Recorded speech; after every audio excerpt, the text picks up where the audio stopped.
Baik pemirsa, di segmen ini kita akan jawab sejumlah pertanyaan yang sudah kami himpun dari laman Instagram Hidup Sehat TV One. Nah dokter, di belakang kita udah ada 3 pertanyaan nih dok. Aku izin bacain dulu ya dok ya. Siap. Yang pertama dari Alfian Syahjunai. Dok, saya sedang kuliah dan dapat banyak sekali tugas. Deadline mepet, lebih baik saya berpikir positif atau lebih baik kritis dok?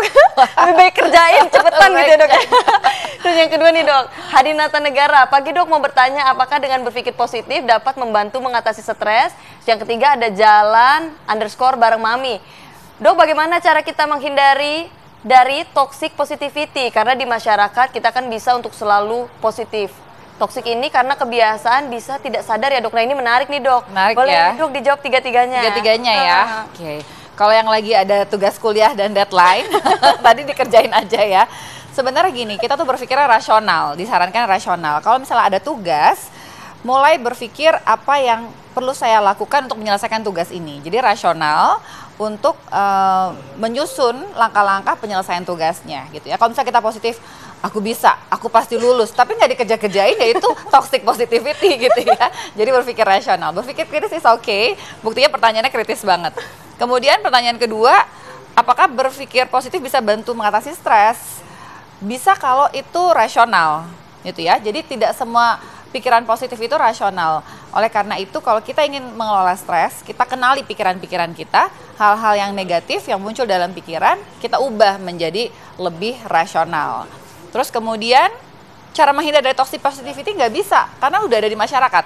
Jadi tidak perlu menghindari, kita cukup mengenali dan berusaha untuk tidak terbawa dengan si toxic positivity itu. Karena kalau misalnya kita ada di lingkungan yang, oh semuanya ibu-ibu pada komentarnya seperti itu, kan kita nggak bisa hindari dalam bermasyarakat. Ya kita coba untuk bisa memaklumi bahwa mereka berkomentar seperti itu karena pemahamannya seperti itu, wawasannya seperti itu, dan kita nggak perlu terbawa atau larut dengan apa yang mereka komentarkan tersebut.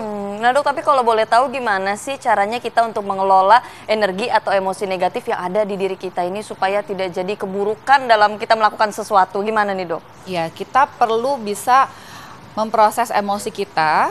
Mungkin kita perlu waktu ya untuk bisa berdiam diri dulu, mengelola emosi yang muncul, bisa dengan mengatur nafas, kemudian kita menuliskan pikiran dan perasaan kita seperti kayak journaling ya. Kemudian kita bisa bercerita mengungkapkan perasaan kita. Kalau nggak punya teman bercerita gimana dok? Ya kita bisa olahraga, ekspresikan dengan seni, dengan hobi. Jadi selalu diarahkan ke hal-hal yang positif. Tidak dipendam, tidak kealihkan ke hal-hal yang negatif, misalnya alkohol atau drugs. Tidak juga kita luapkan atau kita ledakkan amarahnya. Gitu ya. Jadi nggak boleh pendam, tidak boleh diluapkan juga. Bolehnya dikelola, diregulasi emosinya. Baik. Nah dok, terakhir dok, kira-kira boleh nggak sih minta tips supaya kita tetap bisa berpikir positif tapi juga tetap bisa menjaga kesehatan mental kita, bagaimana nih dok? Kita perlu identifikasi, mengenali dulu pikiran-pikiran kita. Jadi biasakan bikin namanya jurnal pikiran atau thought journal, ditulis pikiran-pikirannya, lalu kita kenali yang negatif, kita challenge. Ini buktinya apa ya? Faktanya apa nih pikiran seperti ini? Misalnya kita punya pikiran, oh dia benci sama aku. Apa faktanya? Apa bukti-bukti yang ada? Kita challenge, kita ubah menjadi lebih rasional. Selain itu, kita juga bisa bikin jurnal syukur. Tuliskan hal-hal yang kita syukuri setiap harinya. Kita belajar untuk self-talk yang positif, memberikan kata-kata penyemangat, afirmasi positif. Kelilingi diri kita dengan lingkungan yang suportif.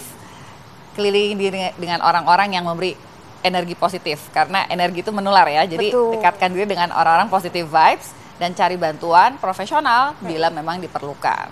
Tapi tidak lupa juga kalaupun misalnya sedih ataupun lagi terpuruk, boleh banget untuk memvalidasi perasaan sendiri ya dok ya, untuk dikenali. Boleh banget, jangan diabaikan. Jangan diabaikan, menarik sekali. Terima kasih banyak dokter Zulfia atas masukannya, sangat bermanfaat sekali. Khususnya juga bagi termasuk kaum-kaum seperti saya, Gen Z yang sering tertekan. Terima kasih banyak ya dokter. Ya baik, itu dia pemirsa, jangan lupa untuk selalu saksikan Hidup Sehat setiap hari pukul 8.30 waktu Indonesia Barat. Saya Syahda Yosiza, mewakili kru yang bertugas, pamit undur diri dari hadapan Anda. Indonesia, hidup sehat.